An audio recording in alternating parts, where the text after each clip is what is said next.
Oh, what a mess. This is Neil Schneider from Meant to Be Seen. Welcome back to my messy basement. Boy, you've really had a lot of patience with this. So you know, you're at the end, and I'm hoping you're good to go for buying a virtual reality device, or at least fully knowing how to buy a virtual reality device and all the supporting equipment. And the big thank you to Tom's Hardware and to all the companies who helped out with this. And I'm hoping you have a wonderful time with virtual reality. So I thought the best way to complete this was just briefly to talk about the science that makes virtual reality work, because it's really quite cool if once you understand it. So let me begin by speaking to the display.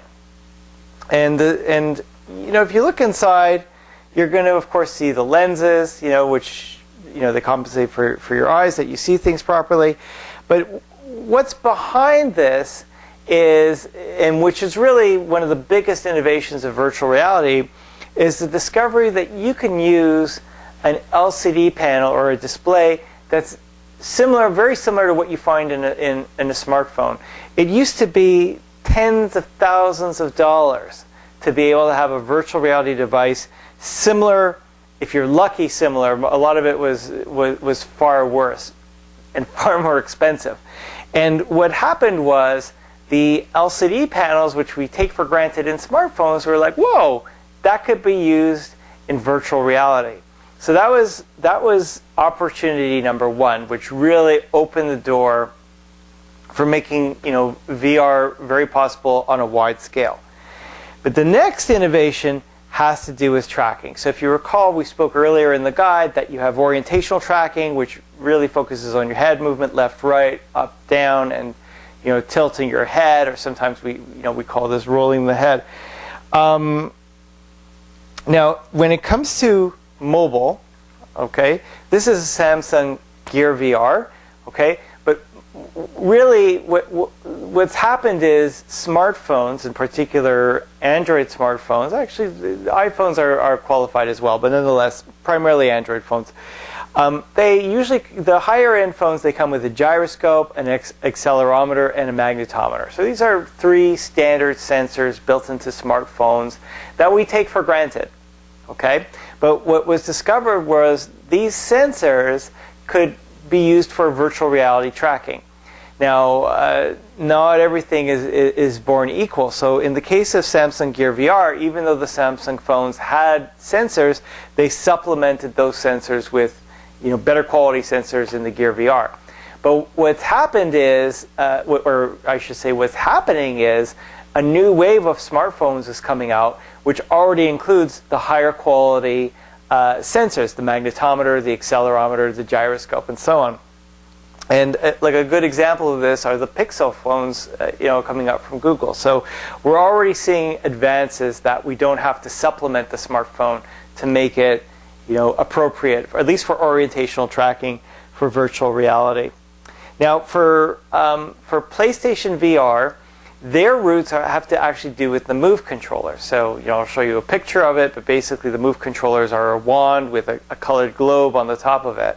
And it's a two-part tracking mechanism. So the first part is the actual controllers. They have some sensors built in, magnetometer, accelerometer, gyroscope, if memory serves, but it's really similar to the sensors that you'd find in a smartphone. But you also have that colored globe at the top of it, and it's actually there for a very good reason. It's color coding. There's an external camera, a Move camera, which tracks how those controllers are positioned, partially based on the data from the gyroscope, magnetometer, and the accelerometer, but also by the color coding of the wands and how it's positioned. They know how the wand is physically spaced. And based on that discovery, based on that excellent tracking capabilities that were really just intended for the controllers, it was repurposed for virtual reality because it was good enough to provide the positional tracking. So again, positional is when you pick up the nuance of how the body's positioned, or exactly how the head's positioned and the controller's positioned. Not just orientational, you get the full positional information. So that was a very exciting development, and of course PlayStation VR is benefiting from it. Now, to my right, This is the Oculus Rift CV1. This is, of course, one of the primary PC solutions on the market. This is a two-part tracking system. So first, the concepts translate from one solution to the next.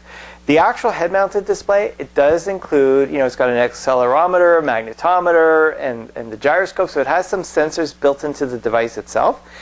You're not going to see it, okay? But the actual head-mounted display is covered with a thin fabric, all right? Under that fabric, all over the head-mounted display, there are these little low-light infrared LEDs. So they emit just a little bit of infrared light. It's not viewable to the naked eye. This is the sensing camera, or the infrared camera that comes with the Oculus Rift CV1. And what this camera does is it knows the shape of the Oculus Rift, and it can detect how the infrared lights are positioned. And based on that positioning, it knows exactly where it is in the physical space, how it's positioned, how it's tilted, whether it's forward, backward, and so on. So really interesting stuff. Now, what Oculus is doing is, this is the basic edition, where you get the camera and the head-mounted display. When you get the Oculus Touch controllers, you get a second camera by default. And then if you want to actually do room scale, which means that you're walking around the physical space, you get a third camera. So then you have 3 operating cameras to make the room scale work with the Oculus Rift CV1. So that's an exciting development. This is the HTC Vive. Okay, this is really something else. Okay, let me explain a little bit. These are they call them lighthouse base stations. And what they do is they emit infrared laser light. Okay, so it's invisible to the naked eye. There's actually 2 lasers. If memory serves, there's a horizontal laser and a vertical laser, and it effectively circles the room. Okay, it effectively scans the room. Scan's not the right word. It's not collecting information. It's just broadcasting. Okay, so it's literally circling the room with the lasers. And there's 2 of these. There's one on each end. So I've actually got one over there, and I have another one over there. And between the 2 of them, the room is being flooded with rotating laser light. Fine. So, but I want to make it clear. They're not collecting information. They're not sensing anything. They're just emitting. Okay? They're just emitting the lasers. Now this is the actual HTC Vive. And if you can't really see it, I'll have to show you a picture of it. There are these little diodes. Okay, I'll call them diodes, or little sensors. All right? And what the sensors do is they pick up when they get hit by a laser. There's different lasers in the room, but they know which laser they're being struck by. And depending on how long it takes from one diode to be activated versus another diode and so on, it's like based on the timing from one to the next, and it's happening very, very, very fast. It's able to calculate how it's physically positioned in the virtual reality space. So again, you get that full positional tracking benefit between the lasers and the head-mounted display. And this also goes for their controllers. You'll see that there's little receptors here as well. Again, it's all based on the same laser source. It calculates how the lasers are bouncing against the actual unit or the controller, and again, you get that full positionally tracked controller and head-mounted display.